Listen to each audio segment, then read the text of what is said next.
Today, we're bringing 5G. 5G, 5G, 5G, 5G, 5G. जी हाँ दोस्तों, इस साल 2021 में आपको पूरे साल मोबाइल नेटवर्क इंडस्ट्री में यही चीज देखने को मिलेगी, 5G 5G 5G। सो हे जंकीज, कैसे हो आप सब? स्वागत है आपका हमारी एक और कमाल की वीडियो में। और न्यूज तो आपको पता चली गई होगी कि एयरटेल जो है वो इंडिया की पहली कंपनी बन चुका है जिसने अपने 5G नेटवर्क को सक्सेसफुली टेस्ट कर लिया है। जियो जो है वो भी अपने एडवांस टेस्टिंग स्टेज में है, लेकिन सक्सेसफुली उसको जो टेस्ट कर लिया है, उसका जो रिपोर्ट वगैरह सामने आ गई है, वो कंपनी बन गई है एयरटेल। मतलब जियो ने बड़े बड़े वादे कर दिए थे पहले, एयरटेल ने चुपचाप अपना काम कर दिया यहाँ पर। तो अब न्यूज तो आपको ये पता चल गई, लेकिन अभी बातें यहाँ पर खत्म नहीं हो जाती, यहीं पे तो खत्म थोड़ी हो जाती है। मतलब जिसको इंटरेस्ट है इतने में वो यहाँ तक देख सकता है, जिसको और थोड़ा जानना है, जो थोड़ा क्यूरियस इंसान है, वो वीडियो को आगे देख सकता है। तो यहाँ पर देखो हुआ क्या है, 5G का भी स्पेक्ट्रम तो आया नहीं है, किसी भी कंपनी को नेटवर्क्स बैंड्स वगैरह तो मिले नहीं है। टेस्टिंग कैसे हो गई है? टेस्टिंग करी गई है 4G के ही नेटवर्क पे। अब देखो बात क्या है, अगर आपको समझना है ना कि एक पूरा स्पेक्ट्रम कैसे लाया जाता है, तो उसके लिए हमने वीडियो बना रखी है, नीचे डिस्क्रिप्शन में आपको लिंक मिल जाएगी। अब देखो मैं यहाँ पर बताना क्या चाहता हूँ कि जैसे आपका जो इंटरनेट आता है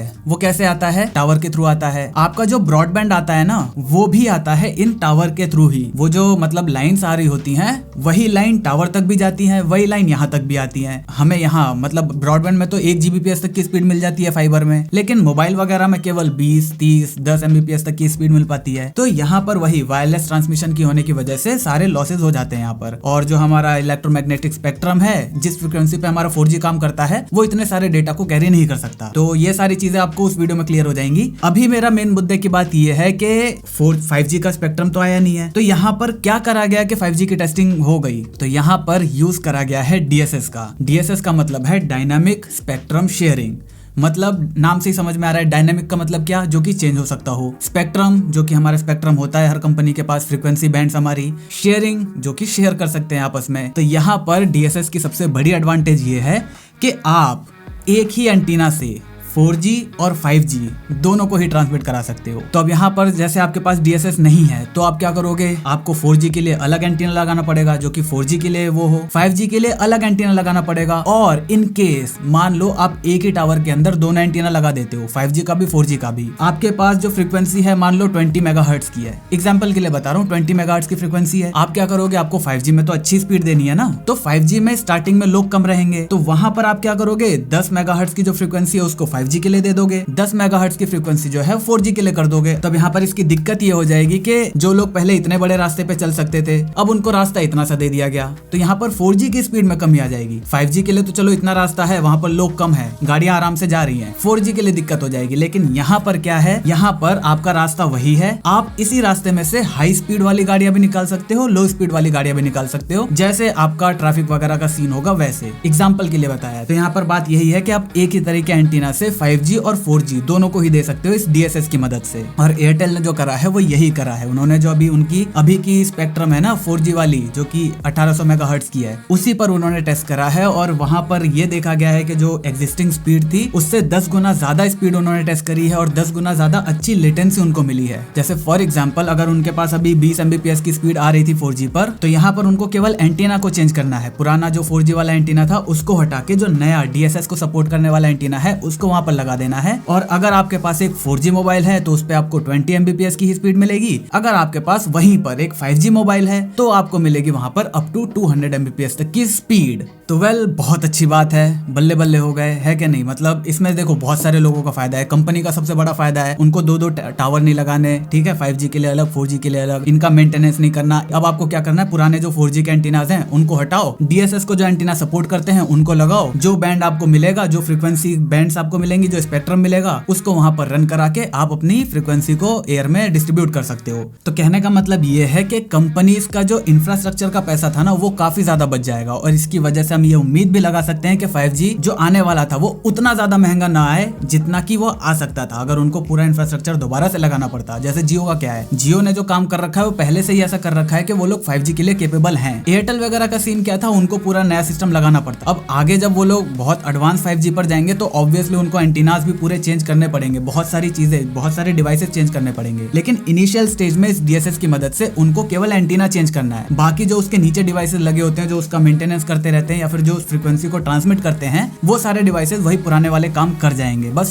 केवल जो छोड़ता है ना एंटीना, फ्रीक्वेंसी जो छोड़ता है केवल वो चेंज करना पड़ेगा, वो वही लगाना पड़ेगा जो DSS के कंपैटिबल हो। तो सुनने में काफी मजा आया, राइट? हमें लग रहा होगा कि भैया 5G आ जाएगा, अब तो मजे आ जाएंगे, हमने जो 5G फोन ले रखा है वो हमारे बहुत काम आने वाला है, या फिर अब केवल हम 5G फोन ही लेंगे, 4G फोन लेने से कोई फायदा नहीं है क्योंकि अब तो बहुत जल्दी आने वाला है, और जैसे ही आएगा वैसे ही भैया 200 Mbps की स्पीड हमें देखने को मिलेगी।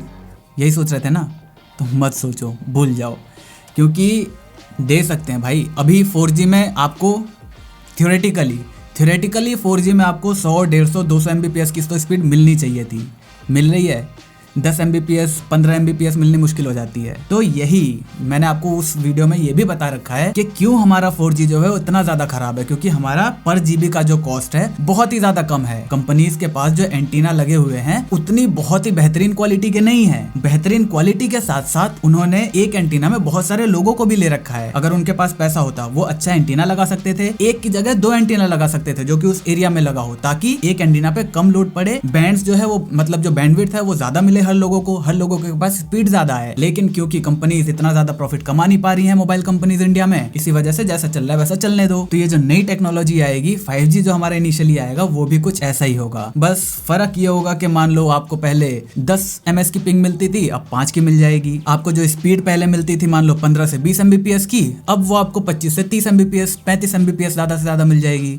लेकिन इनिशियली इससे ज्यादा फर्क आपको देखने को नहीं मिलेगा। और यहाँ पर मैं एक अच्छी बात ये बताऊं कि इससे जो DSS वाली टेक्नोलॉजी है, अगर ये लोग बैंड जो मिल जाता है उसके बाद जो DSS की टेक्नोलॉजी ये लोग यूज करते हैं, तो इससे मेरे हिसाब से 4G में जो है उसमें भी हमें इंप्रूवमेंट देखने को मिल सकता है, क्योंकि ऑब्वियसली 5G 4G एक ही बैंड से चलेंगे, तो उस जो एंटीना है उसके पास स्ट्रेंथ ज्यादा है, वो ज्यादा बड़ी फ्रीक्वेंसीज को बड़ी ताकत से स्प्रेड कर सकता है। तो इससे हो सकता है कि हमें 4G में भी थोड़ा बहुत बेनिफिट देखने को मिल जाए। और रही बात, इनिशियली मैंने आपको बता ही दिया है कि हमें सब 6 GHz का ही देखने को मिलेगा स्टार्टिंग में। और जैसा कि अगर आप हमारी वो वाली वीडियो देखोगे तो उसमें आपको सब कुछ समझ में आ जाएगा कि इनिशियली हमें सब 6 GHz की फ्रीक्वेंसी वाला स्पेक्ट्रम ही मिलेगा, जो कि हर किसी को यूज में आएगा। वो इतना ज्यादा स्पीड आपको नहीं देगा क्योंकि उसकी रेंज थोड़ी सी ज्यादा होगी। और जो मिलीमीटर वेव है वो तो भाई अभी भूल ही जाओ, अगले साल तक तो मिलीमीटर वेव का नाम भूल ही जाओ, वो तो इंडिया में कहीं भी नहीं आने वाला मेरे हिसाब से। आएगा भी तो 1, 2, 3, 4 टावर आ जाएंगे, जो आप उस टावर के सामने खड़े होगे तभी आपको वहां पर फुल स्पीड देखने को मिलेगी। तो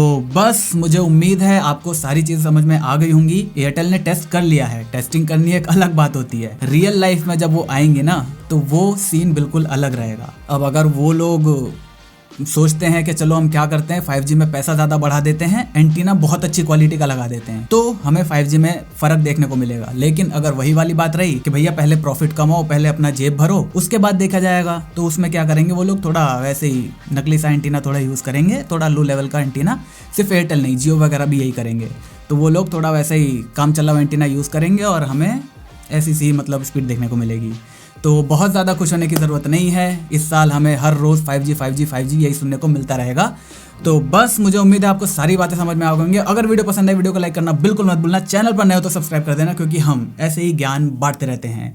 जय हिंद, वंदे मातरम।